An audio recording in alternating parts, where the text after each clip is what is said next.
Hey everyone, welcome back to Kubrick Corner with me, Sean Wilson. You may have seen my best films of the year list. Now, unfortunately, it's time to recap the worst films of the year because it's the whole yin and yang thing. With good comes the bad. With the sort of riches that 2019 cinema has brought us, there are also some real, nasty lumps of coal littered in amongst all the diamonds. So let's kick off at number 10, shall we? And in at number 10 are The Curse of La Llorona. Latest instalment in the sort of Conjuring universe franchise, the most recent film, which was Annabelle Comes Home, which again was similarly unremarkable. This one, The Curse of La Llorona, bothered me more just purely by the fact that it's so lazy, it's so unscary, and the idea of introducing a Mexican ghoul with a kind of backstory like this should theoretically be quite creepy, and it should promise to open out this blockbusting spectacular universe in other ways, and it just doesn't do it. And I'm getting really tired of this sort of conveyor belt of just movies that roll out these predictable jump scares that aren't scary. Just because something invokes a physical jumpy reaction in you every 5 minutes does not mean it's going to get under your skin and that you're going to remember it after the film's finished. That is not scary. That does not define scary. Scary is creepy. It's something that gets under your skin, something that sticks with you. You think of something like The Shining, where the imagery is really nightmarish. The Curse of La Llorona isn't it? But miraculously, it's not my worst film of the year. I'm starting with, in relative terms, with the good stuff at the bottom, and this is going to get worse and worse as we go on. So at number 10, The Curse of La Llorona. And at number 9, X-Men Dark Phoenix. So, you will have read about this. One of the biggest box office disasters of the year, along with Men in Black International, which staggeringly didn't even get in my list. But X-Men Dark Phoenix, it's the one. Well, one assumes it's going to be the last X-Men movie for quite some time now that it's now being officially folded in with the MCU brands, under Kevin Feige. One would assume that they will, make amends for this. Because it's one of the biggest box office disasters of the year. It's single-handedly kind of disrupted Disney's profit margins, and it's not really that hard to see why. Although it's not, as you can tell by its position on my list, it's not the worst film that I've seen all year. It's just very, very uninspiring. All of the actors, like James McAvoy, Michael Fassbender, Jennifer Lawrence, they've clearly all had enough of this. They're all very, very talented performers, but there is only enough kind of weird head pointy, floaty, on wiry stuff that they can do before they think, there really isn't anything else we can do with these characters. Jessica Chastain gets absolutely nothing to do whatsoever.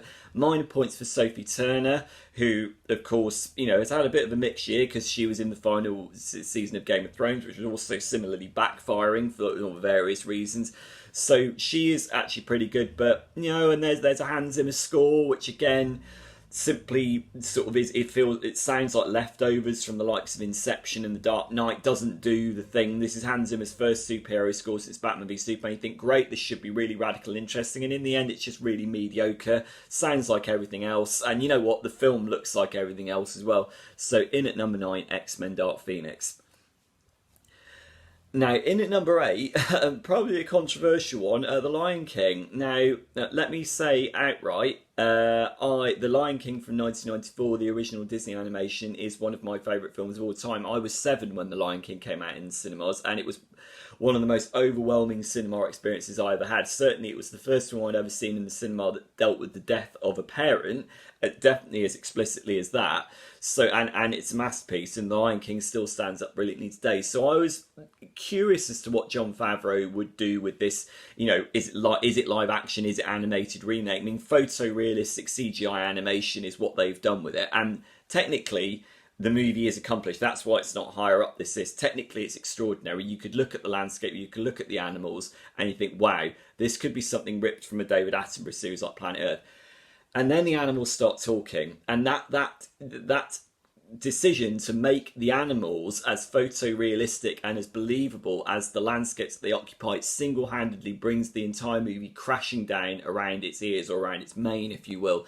it's the whole reason why the Disney animated version of The Lion King worked was because the characters were stylized in a way that they emoted like human beings. That meant the characters could carry the weight of the story. It's basically Hamlet with lions. That's basically, everyone knows that with The Lion King.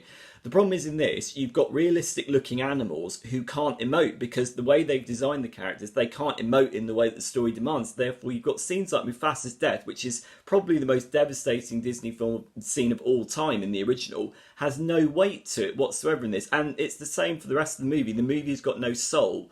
It's technically accomplished, but it didn't make me laugh or cry once. And that's quite astonishing, really. I thought there's at least going to be something in this that's going to emotionally reach out to me. No, nothing at all. And I don't like saying that because I really like Jon Favreau as a director.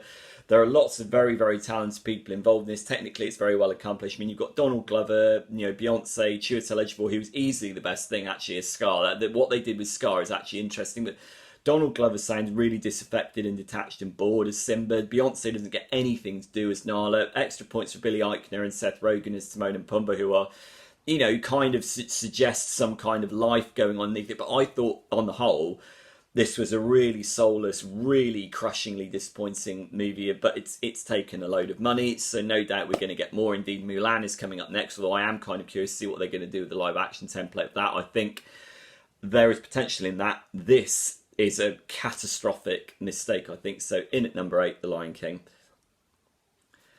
In at number 7, Hellboy. So, famously 2019 has brought us lots and lots of comic book movies. I mean, things from like Avengers Endgame, Spider-Man Far From Home, Shazam, many of Captain Marvel, another one. Many of them have been very, very successful. We've got Joker coming up with Joaquin Phoenix, which looks really, really good. That's one of my most anticipated films of the year.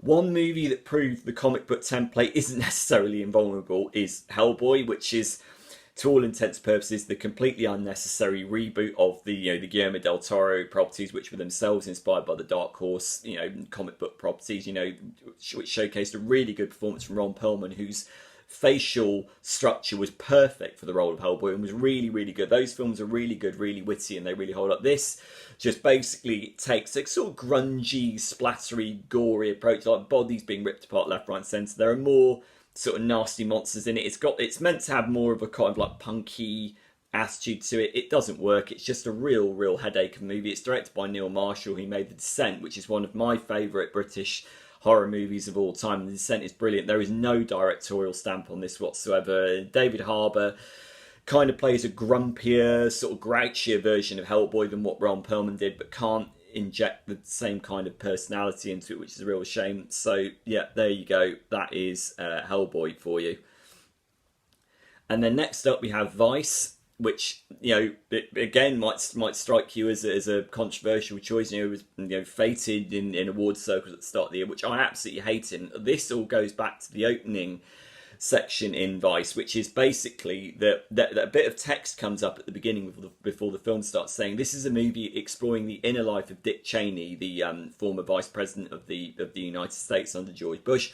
We as filmmakers weren't privy to his inner life, therefore we've kind of speculated, for the fun of it, what his rise to power might have been like as filtered through his eyes. The problem is that in the wake of watching the movie, that becomes a very almost smug sort of riposte to the people who would say, well, that's a film about nothing, isn't it? Because it is a film about nothing, and it almost feels like the filmmakers are very lazily doing a preemptive get out of jail free clause at the very start of the movie, because frankly there is no substance to the movie whatsoever. You don't get inside Dick Cheney, as played by Christian Bale. It is a physically very impressive performance, but it's Christian Bale. You know that he's going to transform into the character, but there again, almost weirdly like The Lion King, there is no soul, there is no emotion to it. It's a really smug movie that feels like, and it's directed by Adam McKay, who scored a big hit with The Big Short. It feels like a kind of infantile drama, a polemical drama about, it almost feels like a movie made by a teenager who has all of a sudden discovered politics and is intent on wagging their finger in your face, saying, you know what, politics, isn't it corrupt?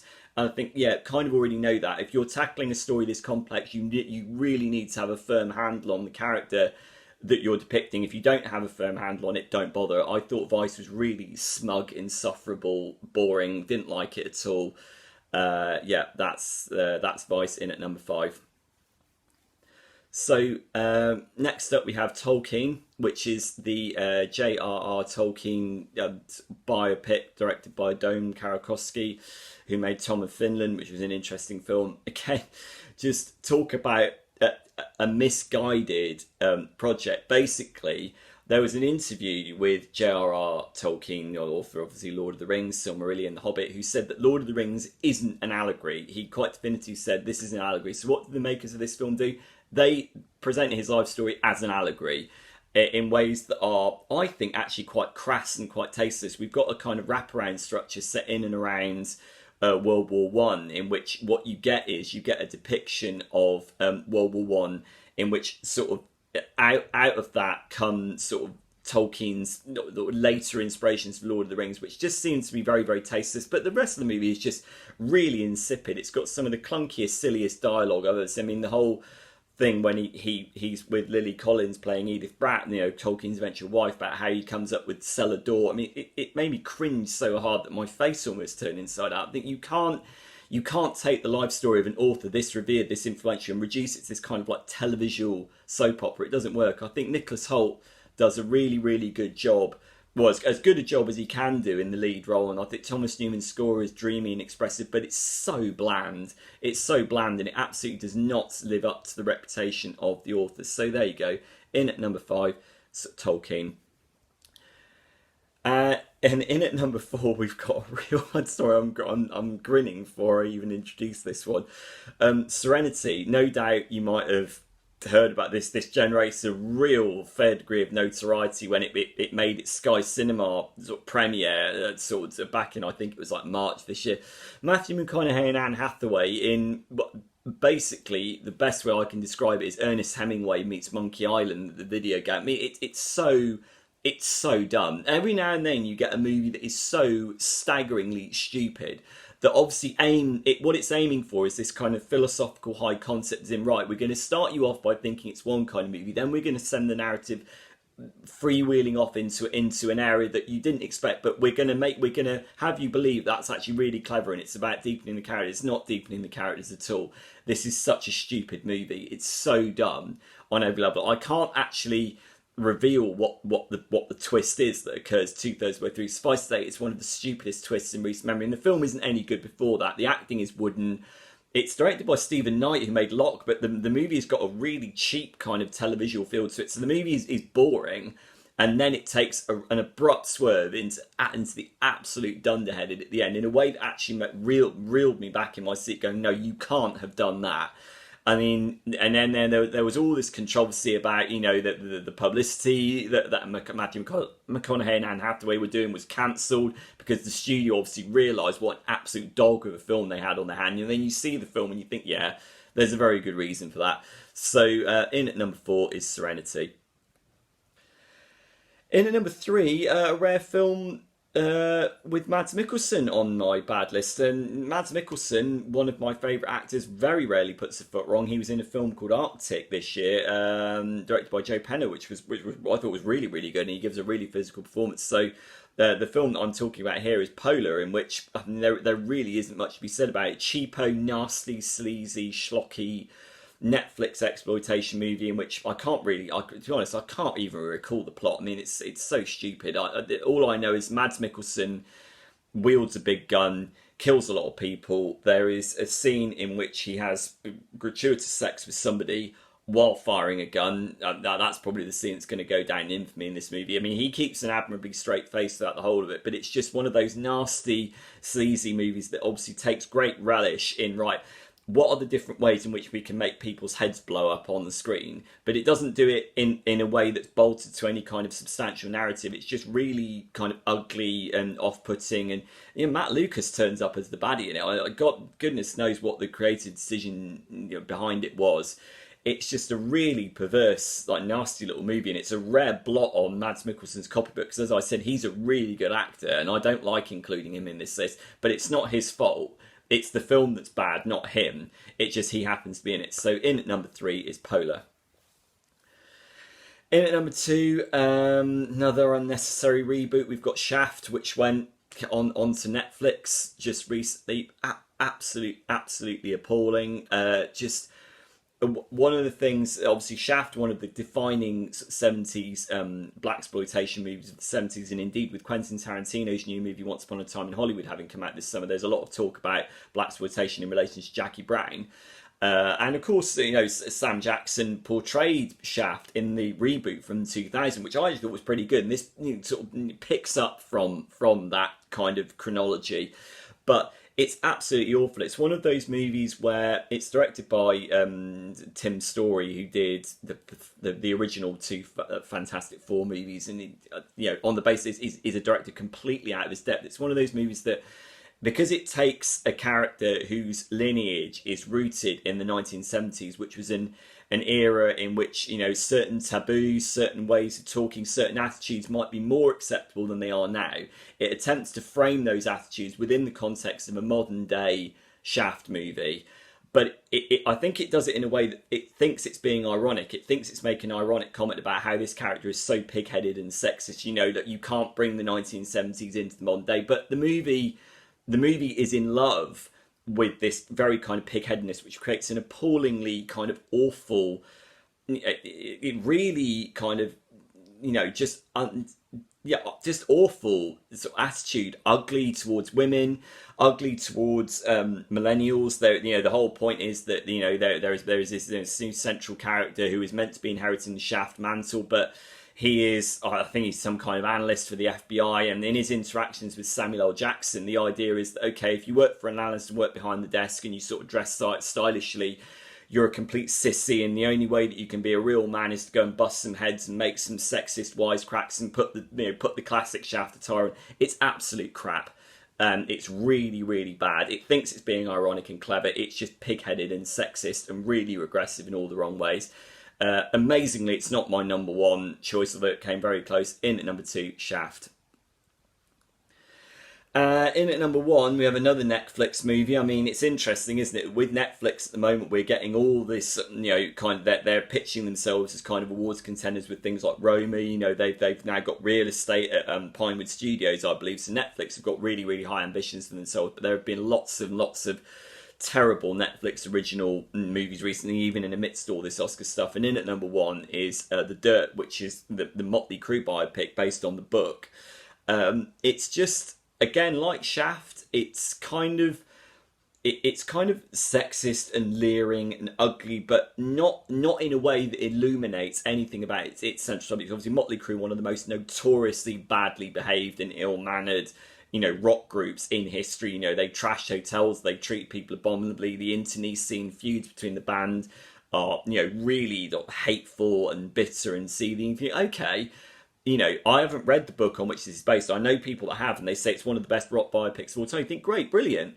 Would that somebody like Martin Scorsese had got their hands on this and done a kind of Wolf of Wall Street style, really lacerating, edited with real finesse and done it. But no, it's directed by the bloke that did Jackass.